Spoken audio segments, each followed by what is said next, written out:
She was just 14 years old, bright, kind, and ready for another day of school. But one January morning in Cleveland, Aliana DeFries never made it to class.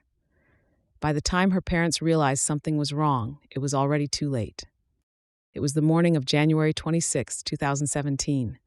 Aliana got off the school bus near East 93rd Street, just a short walk from her middle school. But she didn't arrive. Surveillance footage later showed a man following her down the street. When the school called hours later saying she hadn't shown up, panic set in.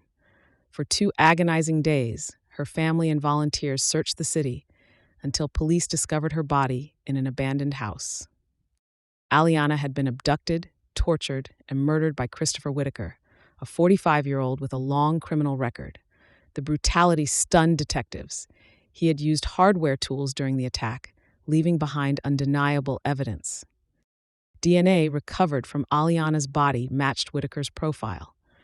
When questioned, he changed his story again and again, claiming first that he was drunk, then that someone else had been there, until he finally confessed.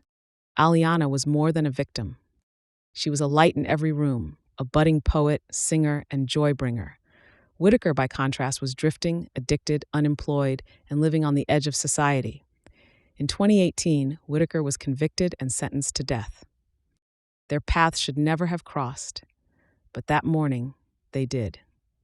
In the wake of her loss, her parents channeled their grief into action, fighting for the Aliana Alert Law, a rule that now requires Ohio schools to notify parents within 2 hours if a child doesn't show up for class.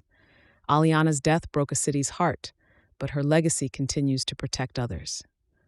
A young girl's light was taken, yet it still guides a law that brings safety to thousands. Because sometimes justice isn't just punishment, it's change.